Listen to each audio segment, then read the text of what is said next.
During the 20th century, the CIA became a significant entity on the global stage. The CIA's official purpose was to safeguard national security interests. However, its activities often included covert operations with far-reaching consequences.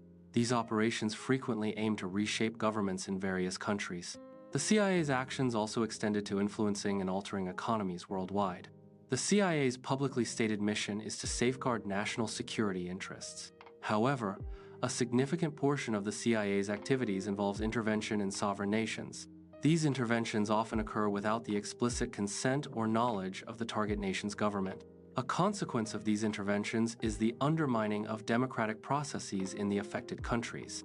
This discrepancy between the stated mission and actual activities raises ethical and legal questions.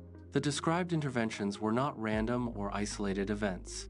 They represent a coordinated and systematic strategy. The primary goal was to maintain Western economic dominance. This was achieved by securing access to vital resources. It also involved ensuring market access for Western corporations. Interventions were often justified under the banner of anti-communism. Opposition to governments was framed as preventing the spread of Soviet influence. This framing presented interventions as necessary to contain communism.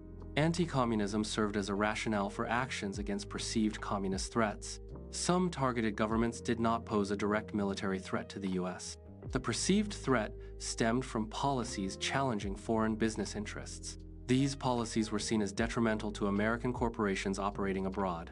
The economic interests of these corporations influenced U.S. foreign policy decisions. Protecting corporate interests became a key factor in targeting certain governments.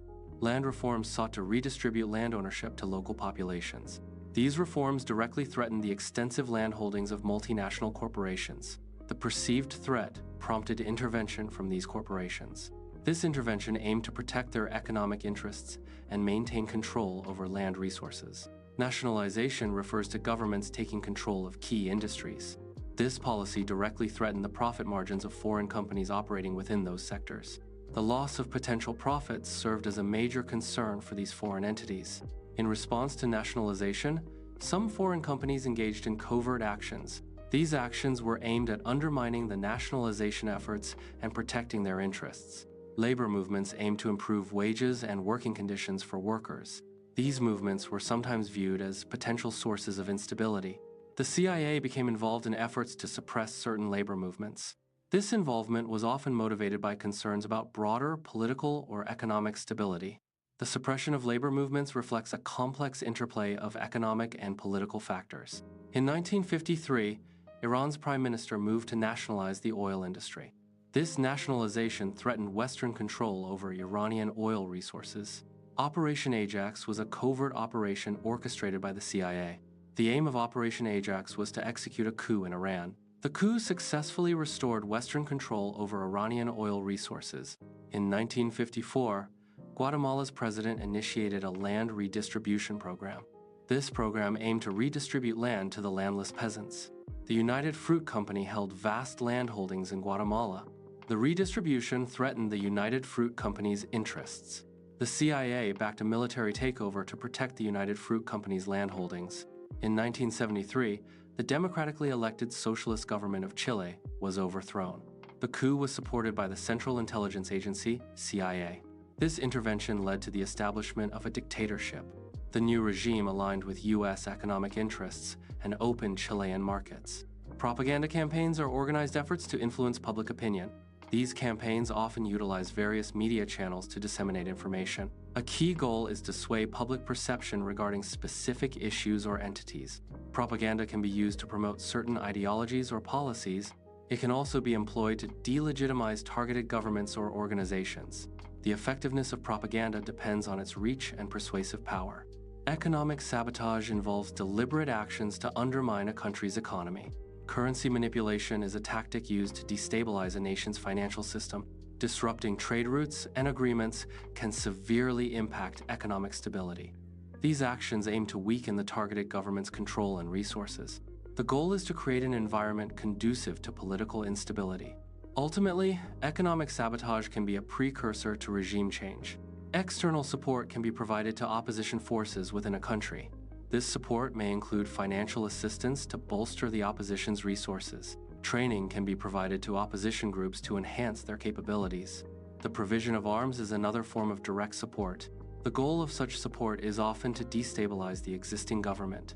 This destabilization is achieved by strengthening internal opposition. The primary objective extended beyond altering the existing political regime. A key goal was to uphold market stability. This stability aimed to benefit Western economic interests. Market operations were strategically designed to achieve this stability.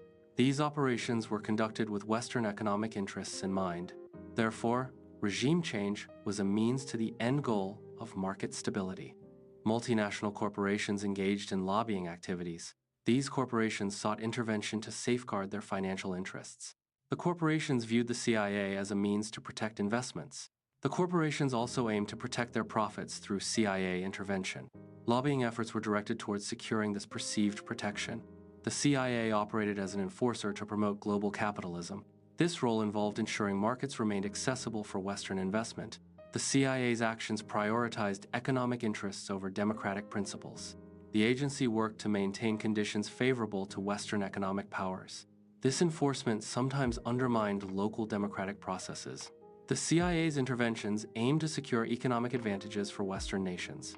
Interventions can lead to civil wars in affected regions. These conflicts leave behind a legacy of violence. Instability is a common long-term result. The aftermath often includes prolonged regional conflict. Authoritarian regimes often rise to power with external support. In some instances, this support has been provided by organizations like the CIA. These regimes are characterized by the suppression of dissent. They also frequently engage in the violation of human rights. Such actions lead to significant long-term social problems. These problems can include political instability and widespread discontent. Decades of instability have significantly eroded public trust. This erosion particularly affects trust in Western influence. It also undermines confidence in democratic institutions. This fosters resentment and anti-Western sentiment within the population. Western corporations secured short-term profits from oil field operations. These profits were often prioritized over long-term considerations. The pursuit of short-term gains led to political repression in local areas. Local populations experienced economic hardship as a result. The long-term costs were disproportionately borne by these communities. This dynamic highlights the potential for exploitation in resource extraction. Democratic institutions were intentionally undermined. This weakening eroded the foundation of the rule of law. The erosion of the rule of law created vulnerabilities within the system. These vulnerabilities opened avenues for corruption to flourish. The resulting corruption led to exploitation within the society. The CIA's historical actions suggest a prioritization of profits.